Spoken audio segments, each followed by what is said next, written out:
अभी तक मैंने राष्ट्रपति जी को चिट्ठी लिखी, मैंने गृह मंत्री जी को चिट्ठी लिखी, मैंने एरिया के डीसीपी को, एसएचओ को चिट्ठी लिखी, मैंने उपराज्यपाल महोदय को चिट्ठी लिखी।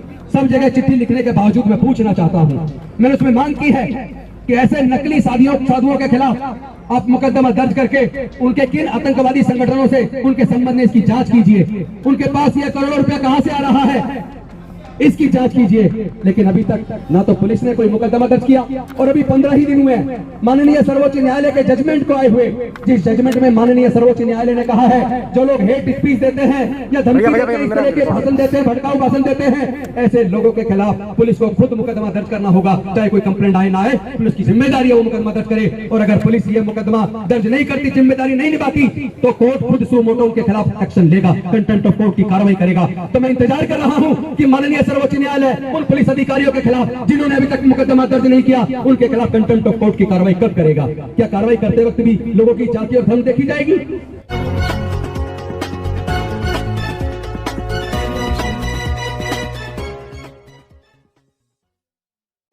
या उनका भाषण देखा जाएगा, उनके भड़काऊ भाषण देखे जाएंगे? इसका भी परीक्षण होना है कि कोर्ट से हमारे लोगों को न्याय मिलेगा या नहीं मिलेगा।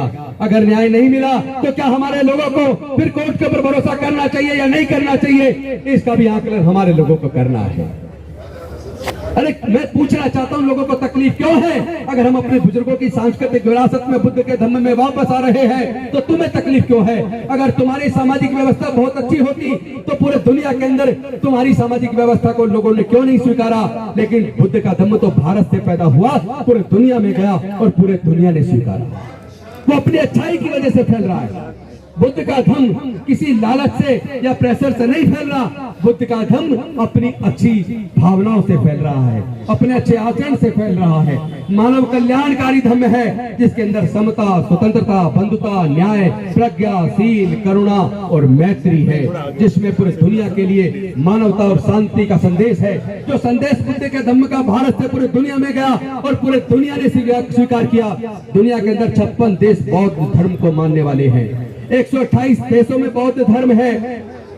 और एक और बात बता दूं, अभी यूएनओ का जो रिपोर्ट आई है, 2050 तक आधे से ज्यादा यूरोप बौद्ध बन जाएगा, आधे से ज्यादा यूरोप बौद्ध बन जाएगा। और ये भी रिपोर्ट आई है कि ऑस्ट्रेलिया और अमेरिका के अंदर पहले के अंदर क्रिश्चियनिटी है, दूसरे नंबर पर बुद्ध को मानने वाले लोग हैं। लेकिन जितनी तेजी से वहां लोग बौद्ध बन रहे हैं, अमेरिका और ऑस्ट्रेलिया के अंदर आने वाले 15 साल के अंदर क्रिश्चियन से ज्यादा बौद्ध हो जाएंगे। तो बौद्ध धर्म किसी लालच से और ताकत से धमका कर नहीं फैलाया जा रहा। बौद्ध धर्म अपनी अच्छी शिक्षाओं के लिए, मानव कल्याणकारी योजनाओं की वजह से, अपने अच्छे आचरण की वजह से फैल रहा है। तो मैं आप सबसे आह्वान करना चाहता हूं साथियों, इस लड़ाई को, ये लड़ाई लंबी लड़ाई है, ये लड़ाई भारत को बचाने की लड़ाई है, ये लड़ाई भारत के संविधान को बचाने की लड़ाई है, ये समता, स्वतंत्रता, बंधुता और न्याय की लड़ाई है। ये लड़ाई हमारे लोगों के रोज रोज जो जाति और धर्म की वजह से हत्याएं हो रही है, उस हत्याओं को रोकने की लड़ाई है। ये लड़ाई अपनी बहन बेटियों की इज्जत और मान मर्यादा की लड़ाई है। ये लड़ाई हमारे समाज के स्वाभिमान की लड़ाई है। मैं आपसे पूछना चाहता हूँ, आप अपने समाज की इस मान मर्यादा की, स्वाभिमान की लड़ाई को क्या आप लोग लड़ने के लिए तैयार हैं? तैयार है तो एक बार दोनों हाथ उठा के समर्थन दीजिए। जय जय जय जय जय भीम, जय जय जय जय जय भीम, जय जय जय जय जय भीम। बौद्ध धर्म की क्या पहचान? मानव मानव एक समान। बौद्ध धर्म की क्या पहचान? मानव मानव एक समान। बौद्ध धर्म की क्या पहचान? मानव मानव एक समान। बाबा साहेब की अंतिम इच्छा, बौद्ध धर्म की ले लो दीक्षा। बाबा साहेब की अंतिम इच्छा, बौद्ध धर्म की ले लो दीक्षा। बाबा साहेब की अंतिम इच्छा। बौद्ध धर्म की ले लो दीक्षा। साथियों, एक और सवाल आपके सामने छोड़ रहा हूं। देश के अंदर जितने सेक्रेटरीज हैं गवर्नमेंट ऑफ इंडिया में, जो देश की योजना बनाने का काम करते हैं, उसके अंदर दलित, पिछड़े, आदिवासी, अनुसूचित जाति, जनजाति, पिछड़े वर्ग के लोग उसके अंदर 2% भी क्यों नहीं है? और अगर 2% भी लोग अनुसूचित जाति, जनजाति, पिछड़ा वर्ग के लोग नहीं है, तो फिर वो जो सेक्रेटरीज गवर्नमेंट ऑफ इंडिया में पॉलिसी बनाते हैं, क्या वो आप लोगों के फेवर में कोई पॉलिसी बनाएंगे? अगर सर्वोच्च न्यायालय और उच्च न्यायालय के अंदर हमारे प्रतिनिधि अनुसूचित जाति, जनजाति और पिछड़े वर्ग के लोग अगर अनुसंख्या के अनुपात में, जनसंख्या के अनुपात में नहीं है, तो क्या हम वहां न्याय की उम्मीद कर पाएंगे? क्योंकि जो जजमेंट अभी आया है ईडब्ल्यूएस के ऊपर आपने देख लिया होगा। संविधान तो कहता है 2000 socially and educationally backward classes they are entitled to get benefit of reservation.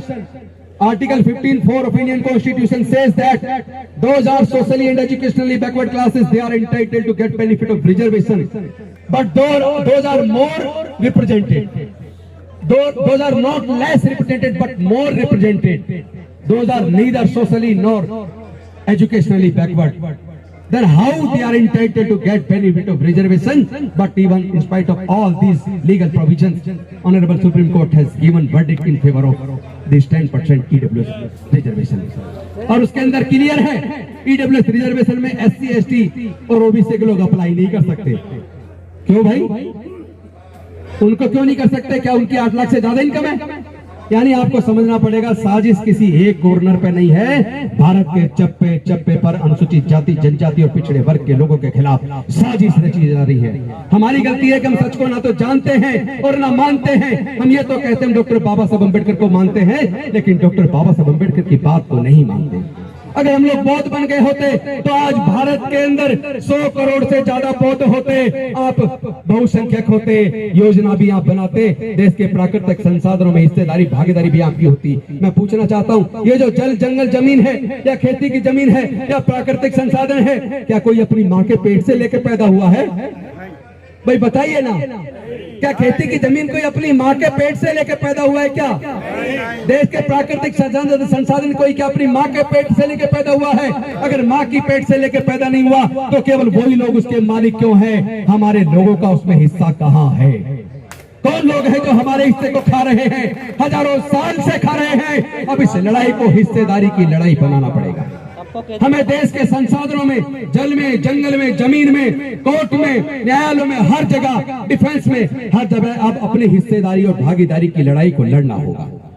और इस लड़ाई को लड़ने के लिए, ताकि हमारे लोगों पे जो पीड़न पूरी तरह से बंद हो जाए, इसीलिए मैंने ये अपना रिजाइन किया है। क्योंकि अगर मैं मंत्री बने रहता तो मैं हो सकता है 2.5 साल और मंत्री रहता, हो सकता है दोबारा सरकार बनती, फिर मंत्री बन जाता। लेकिन हमारे सीनियर नेता, जिनको हम बड़े इज्जत से कहते थे कि ऊपर नीचे जमीन, ऊपर आसमान और पासवान पासवान, वो तो मरते दम तक मंत्री रहे। तो मंत्री बने रहने से अगर समाधान हो जाता, राष्ट्रपति बनने से अगर समाधान हो जाता, मुख्यमंत्री बनने से अगर समाधान हो जाता, तो मैं पूछना चाहता हूं अपने सारे साथियों से, बहनों भाइयों से, बताइए 2 दलित राष्ट्रपति बन गए और 1 अनुसूचित जाति की महिला राष्ट्रपति बन गई, 3 राष्ट्रपति बन गए, क्या हमारे लोगों की समस्याओं का समाधान हो गया? नहीं।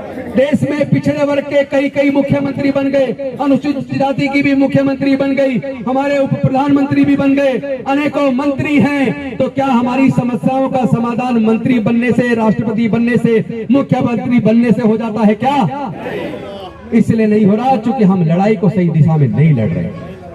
हमारी संख्या बताती है कि देश के अंदर, क्या पूरे दुनिया के अंदर सबसे बड़े कंज्यूमर हम हैं। अगर सबसे बड़े कंज्यूमर हम हैं, इसका मतलब दुनिया की सबसे बड़ी आर्थिक ताकत बनने की शक्ति हम अपने अंदर रखते हैं। बस करना सिर्फ इतना है, अपनी इस कंज्यूमर ताकत को पहचानो, अपनी इस आर्थिक ताकत को पहचानो और अपने समाज के लिए आर्थिक नीतियां सरकारें बनाने वाली नहीं है, लेकिन हम अब अपने समाज की आर्थिक नीतियां भी तैयार करेंगे, अपने समाज को हर क्षेत्र में तैयार करेंगे। अब हम रुकने वाले नहीं है। हमने रिजाइन इसलिए किया है ताकि इस समाज की लड़ाई को अपने गौरव के लिए, अपने बुजुर्गों की सांस्कृतिक विरासत को बचाने के लिए, अपनी बहन बेटियों की इज्जत को बचाने के लिए, अपने समाज के स्वाभिमान और सम्मान की लड़ाई को आगे बढ़ाने के लिए हम लोग कुर्सी पे रह के शायद उतनी धार ना दे पाए, लेकिन अब पूरा देश हमारा है।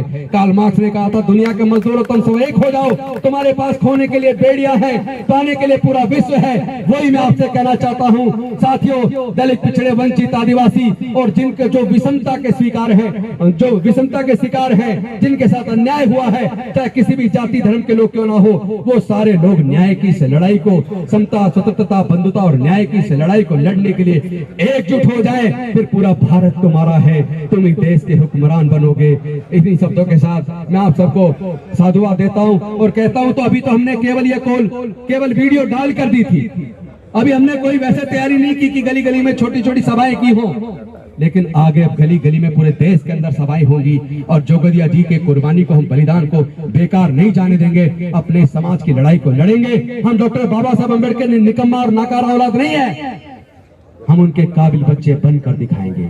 हम अपनी पूरी वफादारी का सबूत देकर दिखाएंगे। हम इस लड़ाई को लड़ेंगे, हम इस लड़ाई को जीतेंगे। जय जय जय जय जय भीम, जय भीम, जय भीम, जय जय जय जय जय भीम, जय भीम, जय भीम, जय जय जय जय जय भीम। जय भीम, जय भीम। अंत में सिर्फ एक बात कहूंगा, सब लोग पीछे वाले भी ध्यान से सुनना। ये लोग चाहते हैं हमारे लोगों को भावनाओं में भड़काकर हम किसी तरह संविधान के रास्ते को छोड़कर संविधान के खिलाफ कोई भावनाओं में बह के लड़ाई लड़े, ताकि ये लोग हमारे लोगों पे मुकदमा बना के उनको कोर्ट के चक्कर में उलझा दें। लेकिन हम अपने लोगों की लड़ाई को इतने बेहतरीन तरीके से लड़ेंगे जैसे डॉक्टर बाबा साहब अम्बेडकर जी ने इस लड़ाई को संवैधानिक तरीके से लड़के अपनी बुद्धि और विवेक से काबिल से लड़के जीत हासिल की थी। हम भी इस लड़ाई को अपनी एकता से, बुद्धि और विवेक से लड़ेंगे और हम लोग जरूर इस लड़ाई को जीतेंगे। साथियों, मैं आपको यह आश्वस्त करता हूँ, आप लोग आए, आपका बहुत बहुत धन्यवाद। नमो बुद्धाय। जय भीम, जय भारत। जय जय जय जय जय भीम, जय भीम, जय भीम, जय जय जय जय जय भीम।